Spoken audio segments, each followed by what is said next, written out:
Assalamualaikum warahmatullahi wabarakatuh. Waalaikumsalam. Oke, kami dari kelompok 2 akan berdiskusi ya tentang buku Stone Road in Ethnomusicology, terutama pada bab 9 yaitu performance theory. Jadi performance theory atau teori pertunjukan itu gampangnya adalah sebuah teori tentang menganalisa sebuah pertunjukan gitu, di mana misalkan di dalam pertunjukan itu ada interaksi antara audiens dan performer dan bagaimana nilai-nilai kode-kode khusus di dalam pertunjukan itu dan lain sebagainya. Tapi dari yang aku baca di jurnalnya itu dia kayak merajuk pada cara penafsiran skor musik itu gimana sih maksudnya kalau skor musik itu? Oh, skor musik yang ku tangkap nih, skor musik yang ku lihat di situ tuh lebih ke ini kayak transkrip musik. Jadi balok ya. Ya, jadi seperti musik-musik yang sudah mulai sudah mulai punah mungkin, itu tuh dulu tuh sempat ditulis, didokumentasikan dalam bentuk skor musik gitu.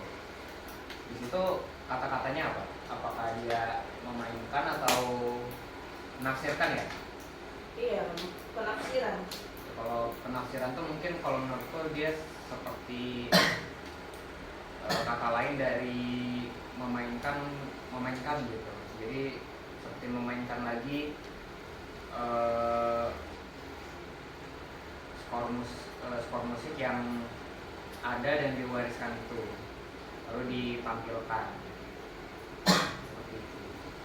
Oh, jadi singkatnya itu teori ini tuh dia mengkaji kerangka analisa gitu ya, kayak performance lisan, teater, sama musikologi gitu berarti. Ya.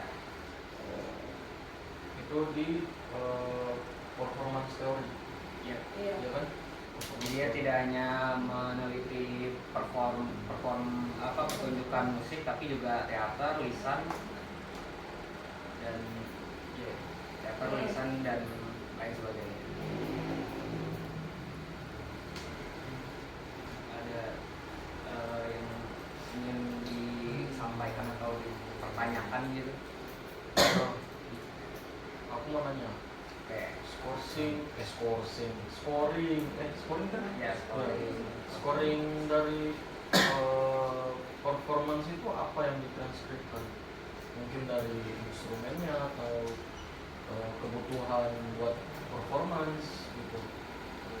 Pastinya ininya sih ya, notasi-notasi dari instrumennya itu, tapi ini dalam bentuk notasi barat ya, karena setahu saya di etnomusikologi itu biasanya mentranskrip musik-musik tradisional di berbagai negara itu dengan notasi barat Dan untuk ditampilkan ya, dokumentasinya memang menggunakan notasi barat. Oke, ini masalah di untuk perform budaya pertunjukan. Kenapa teori ini dikaitkan dengan karyanya Milton Singer? Ya, karena gini loh, kalau kita baca ya, Milton Singer itu dia membahas pertunjukan itu tentang kebudayaan, tentang kebudayaan gitu kayak dia mempertunjukkan sebuah pesan kebudayaan kepada para audiens. Jadi itulah alasan kenapa dia dikaitkan gitu sama teori ini. Jadi tadi Milton Singer tuh dia banyak meneliti tentang kebudayaan. Bukan meneliti sih, lebih kayak mempertunjukkan gitu, bukan meneliti. Jadi dia mungkin salah satu ini pelestarinya ya, Hmm. dengan cara mempertunjukkan gitu, memperform. Yes. Aku menggunakan sebuah budaya gitu Mas. Kalau memamerkan kayak gimana ya bahasanya ya, kalau memamerkan memperkenalkan. Oh ya, Memperkenalkan. mungkin lebih appropriate ya. Ya, bukan memamerkan. Mau nanya Oh ya, yang apa performan ke teori ini kan kayak bagaimana interaksi audiens sama performernya kan. Hmm. ya, ya. Itu dalam konteks etnomusikologi itu gimana sih audiens ini mempengaruhi makna mempengaruhi makna di musik tradisi. Itu seperti mempengaruhi pertunjukan itu bagaimana ya? Gimana di musik tradisi? Nah, mempengaruhinya ini maksudnya apa gitu? Konteksnya? Apakah mereka berpartisipasi? Kayak Partisipasi, audiens ini, volunteer. audiensnya ini pengaruh apa secara makna di musik tradisi? Pengaruh maknanya berarti kembali lagi sama garapannya. Nah misalnya contohnya congkil. Nah lirik-liriknya itu kan dari bahasa aku kurang tahu ya, tapi yang aku tahu di sini bahasa Kalimantan Timur lah.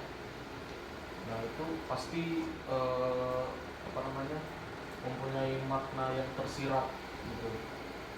Nah, sebagian orang daerah sana pasti tahu, tapi sebagian orang di luar Kaltim, contohnya kayak pariwisata atau turis yang datang ke Kalimantan Timur, pasti mereka tidak mengetahui bahasa kota itu tersebut, bahasa Kalimantan Timur.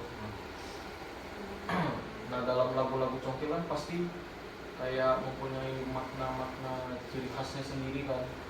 Kayak contohnya lagu apa kalau bahasa Kutai Kalimantan Timur, kalau congkil Apa ya?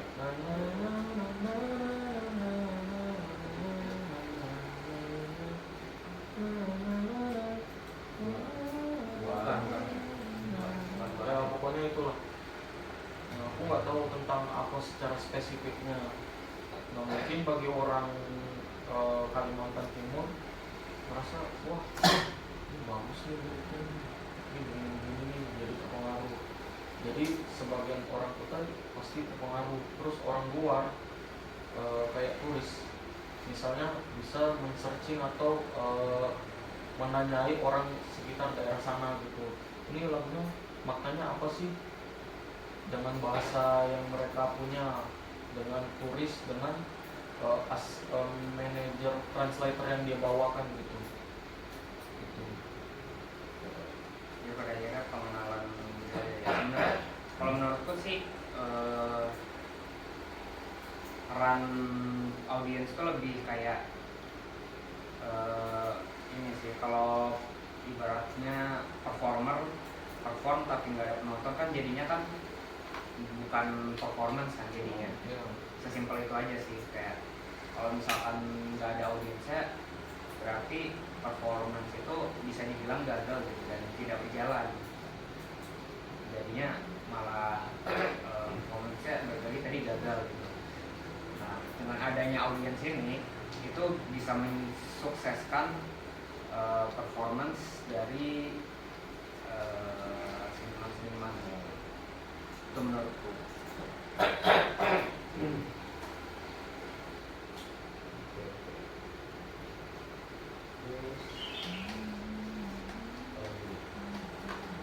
Ada yang mau sampaikan apa?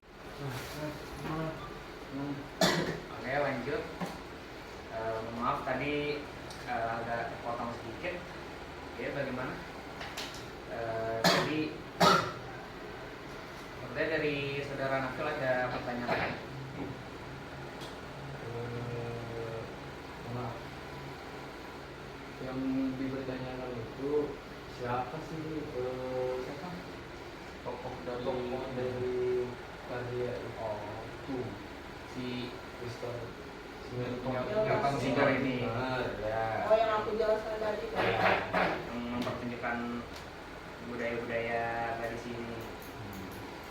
Ya kalau misalnya dia ngasih lihat pertunjukan gitu, kalau dari info-infonya dia antropolog gitu. Dari profil dia ya, dari profil dia itu kan seorang antropolog. Nah jadi antropolog itu dia emang khususnya membahas budaya aja. Jadi itu dia, makanya dia jadi salah satu tokoh yang dikaitkan sama teori performance ini.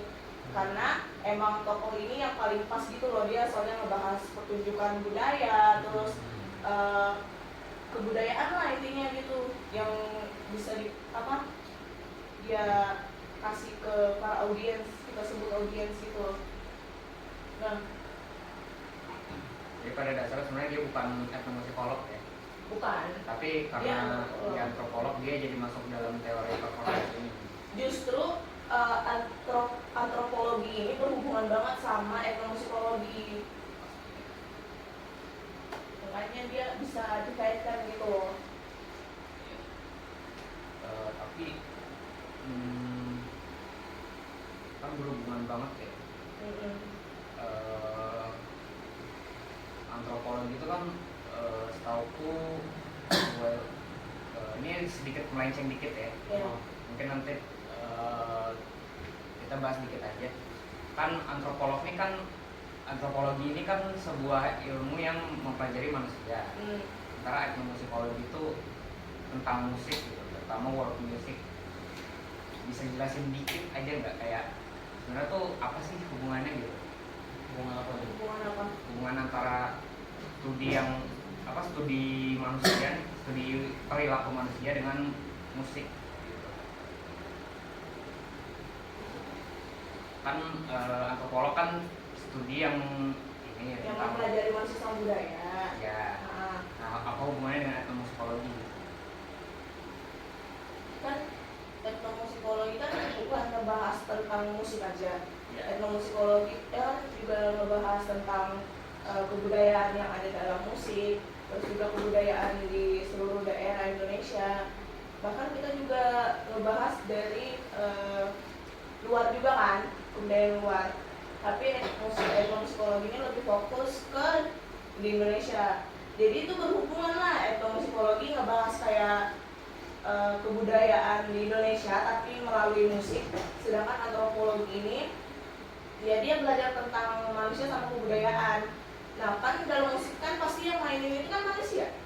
Oh, oke. Gitu. Dan yang nonton juga manusia. Iya, makanya jadi dia berhubungan. Itulah antropologi, etnomusikologi sama teori performance ini sangat berhubungan. Karena emang mereka sama-sama ngebahas tentang kebudayaan salah satunya itu musik, gitu nah. Oh ya, izin menambahkan ya. Etnomusikologi itu nggak cuma di Indonesia doang, tapi ada juga di negara-negara lain seperti Jepang. Kan world music, ya kan? Jadi jenis-jenis musik daerah di berbagai negara itu semuanya ada. Sekalian menambahkan juga sih yang lebih tepatnya yang tidak termasuk dalam studi etnomusikologi itu adalah musik klasik. Musik klasik. Oh jadi musik klasik itu nggak masuk? Sebenarnya, tapi kita kayak apa ya, ini contoh kasus aja ya, kita mendokumentasikan musik musik tradisi yang menggunakan itu menggunakan notasi barat, menggunakan cara barat lah. Makanya kita masih tetap belajar musik barat, tapi lebih ke teorinya aja. Yang jadi teorinya itu kayak transkrip ya, baru kayak tangga nada, kayak yang ketangkang selama sejauh ini ya. Nah, jadi peran dari musik barat ini dalam etnomusikologi cuma teori-teorinya aja ya. Ya, kalau yang pertama seperti itu. Ya, mungkin bisa balik lagi ke materi kita yang performance teori ini. Tapi selain dari pembahasan kita itu kan kita tadi baca ya, kita belajar kayak di teori performance ini dia ada 3 gitu kan, ada lisannya, Ya. terus dia ada dalam teater juga, terus dia juga ada kegiatan sehari-hari. Tapi aku penasaran nih yang dalam teater. Kalau dari yang aku baca tadi katanya di teater itu teori performance ini dia mempertunjukkan sebuah pertunjukan kebudayaan gitu kan. Kalau dalam teater kan ada yang fantasi, ada yang enggak fantasi, Fiksi non fiksi. non fiksi. Jadi itu detailnya gimana sih kalau tentang teater itu? Kurang paham aku. Teater ya. Kenapa dia bisa pakai teori performance itu? Sebenarnya jawaban gampangnya adalah karena teater juga performance, tapi kalau misalkan detailnya gini,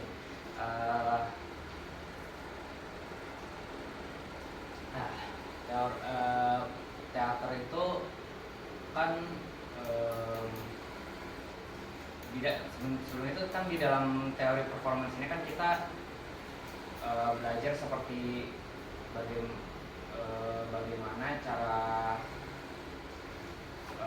performer itu menampilkan dan mengekspresikan karyanya, terus juga bagaimana hubungan antara audiens dan performer gitu.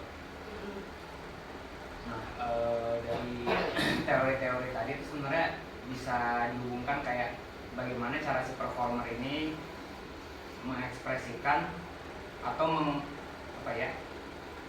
mengekspresikan dan mengaktingkan lah si tokoh yang mereka perankan ini. Gitu. Jadi bisa seperti itu. Lalu kalau yang aku tahu itu kan ada monolog ya. Oh iya, monolog. Yang monolog itu kan dan kadang juga beberapa teater ada yang melibatkan penontonnya di dalam pertunjukannya gitu. Jadi itu sebenarnya masuk juga dalam teori performance ini. Seperti itu. Kalau kayak misalnya teaternya tentang kontemporer, apakah itu termasuk dalam teori performance juga sih? Teater kontemporer ini maksudmu yang kayak gimana? Yang abstrak gitu. Teaternya itu abstrak, kita nggak tahu maknanya apa, tapi sebagian audiens yang benar-benar memang seniman itu dia mengerti hal itu maknanya gitu. Apakah itu termasuk teori performance dalam buku tersebut gitu? Ini kalau menurut pribadi ya, sebenarnya termasuk, karena balik lagi ke tadi karena dia mengekspresikan apa yang dia rasakan melalui karya gitu. Keresahan ya. Dan audiensnya itu ada gitu. Walaupun tidak semuanya paham, tapi ada. Dan aku yakin juga seniman-seniman yang kamu sebutkan tadi paham itu tafsirnya beda-beda. Ya, penafsirannya memang beda. Pasti berbeda-beda. Nah, jadi bagaimana cara penggunaan teori performance ini dalam bentuk pertunjukan teater ini? Ya, tadi udah dijelasin. Kalau untuk penjelasan lebih detailnya ya, kan dalam teori performance ini kan ada namanya studi folklore. Nah, jadi kan studi folklore ini kan dia mempelajari tentang kebudayaan tradisionalnya. Jadi kita ambil contoh lah, teater ini dia bisa aja ngebawain performance yang kisah rakyat, karena itu kan salah satu kisah yang nyata gitu, nah bukan fantasi. Jadi selain itu juga teater ini dia bisa juga membawa penonton yang tadi ya, penonton kan. Jadi penonton itu bisa keikut serta gitu loh dari performance itu. Jadi ada satu pautnya performance sama audiens gitu. Itulah cara penggunaan teori performance dalam teater, pertunjukan teater. Sedikit menambahkan juga kan dulu tuh sempat ada konsep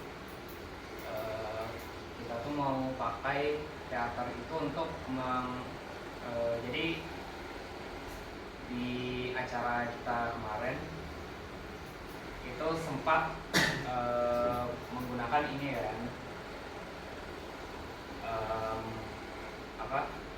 menggunakan konsep MC-nya itu adalah dari teater gitu. Nah dari situ kan dia juga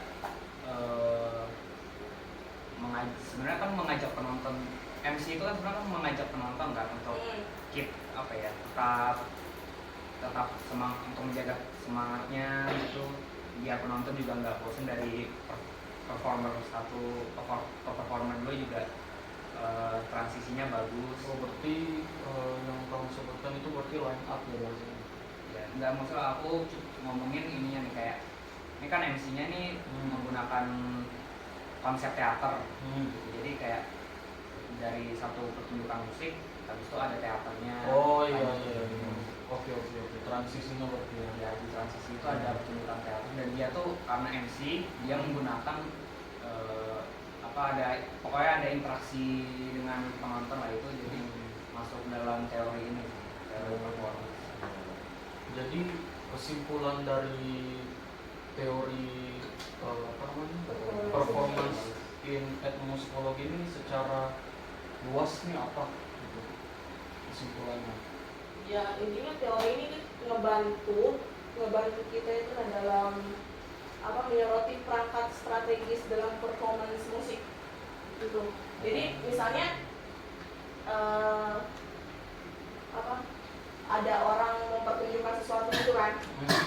Jadi teori performance ini dia berperan gitu loh, kayak ngebantu kita untuk menyoroti lebih dalam gimana sih hubungan antara performance, audiens sama konteks sosial budayanya itu.